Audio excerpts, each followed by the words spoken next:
Human pattern recognition is a core function of the brain.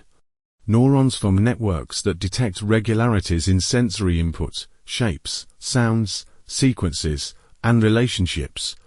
The brain constantly compresses information by matching new input to stored patterns, which is why we recognize faces instantly, predict the end of sentences, and understand metaphors. This system is probabilistic rather than logical. It favors speed and coherence over certainty. This is not a flaw. It is the same mechanism that enables creativity, language, and insight. Media and companies deliberately exploit this system through phrases and sound bites.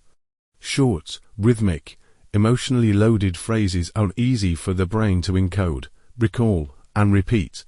Repetition strengthens neural pathways, making a phrase feel familiar and therefore true.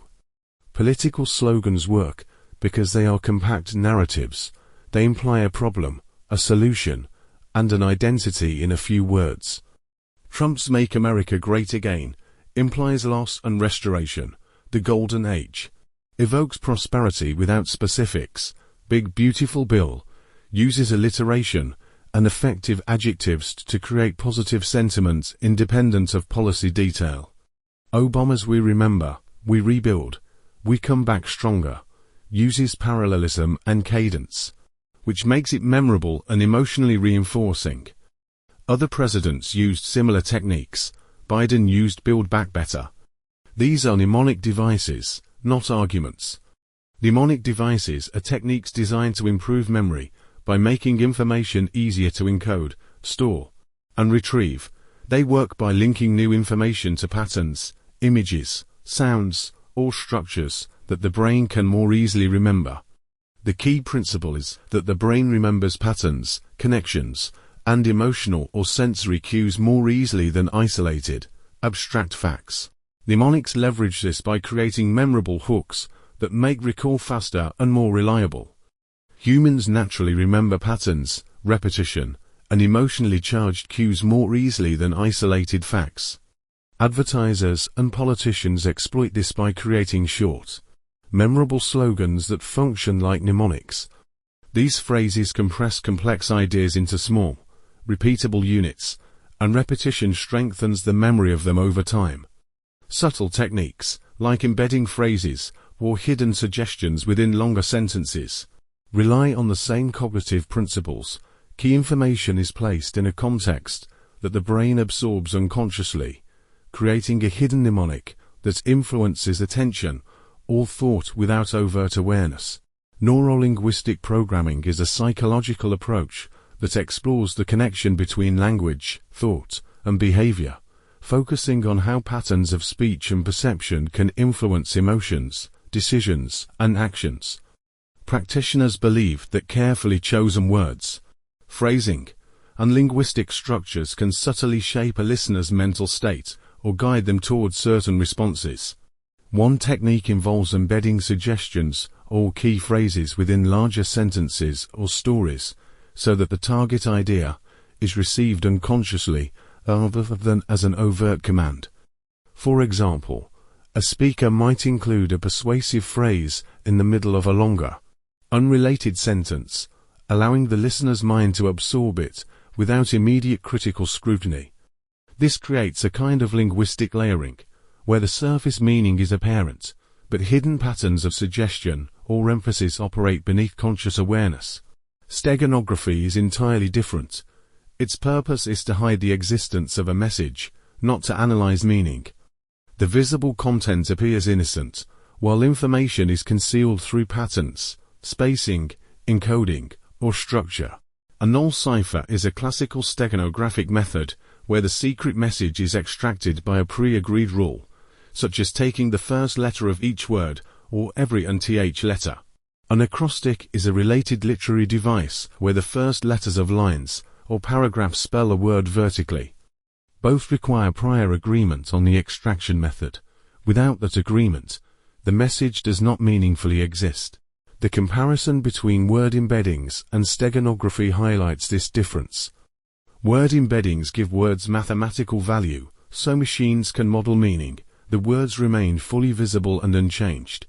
Steganography hides information, so that observers do not notice a message at all. One improves understanding, the other conceals communication. When numerological interpretations are added, such as noting that B as the second letter, 3b sum to 6, a lowercase b resembles a 6, or that the Cyrillic looks like a 6, you are seeing symbolic association layered onto a null cipher framework. Placing these symbols side by side can visually resemble 666. This resemblance depends entirely on mapping across alphabets, shapes, and number systems. It is a numerological linguistically cryptographic reading. The same applies to the interpretation of 𝗏𝗏𝗻𝗆. We remember, we rebuild, we come back stronger. Extracting the initial letters yields 𝗏𝗏𝗶𝗶𝗏𝗏.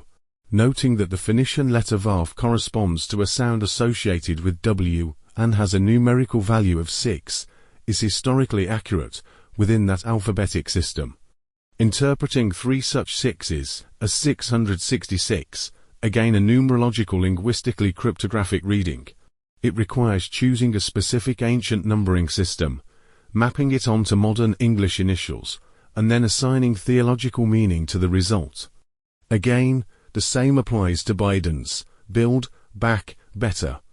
When numerological interpretations are added, such as noting that B is the second letter, 3b sum to 6, a lowercase b resembles a 6, or that the Cyrillic looks like a 6, you are seeing symbolic association layered onto a null cipher framework.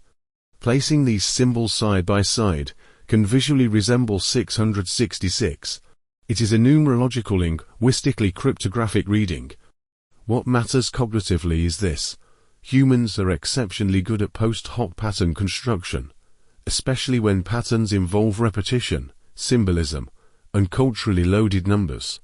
Linguistics can encode meaning intentionally. In short, slogans exploit memory and emotion. Neurolinguistic programming models language statistically. Steganography hides messages by design.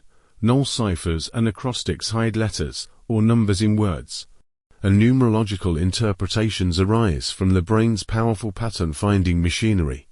It doesn't matter which side you align with, political, social, or ideological, because both sides are ultimately guiding you toward the same destination. The conflicts, debates, and opposing narratives give the impression of choice and divergence, but in reality, they are different routes along the same path.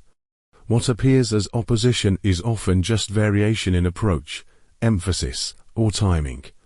The arguments, slogans, and battles may differ, yet the endpoint, the direction society, culture, or power structures are moving, is largely shared. Understanding this shifts focus from the illusion of division to seeing the larger trajectory, revealing that the real difference lies not in the destination, but in the route each side takes to reach it. The real awakening comes not from debating which party is better or worse, but from transcending the confines of two-party politics altogether.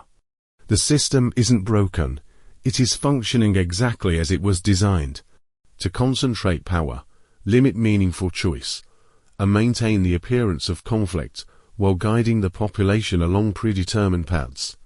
True awareness arises when one sees beyond the partisan narratives, recognizing that both sides serve the same structural objectives. The focus shifts from loyalty to a party toward understanding the mechanisms that shape society, revealing that meaningful change cannot come from within a system built to channel dissent into controlled outlets.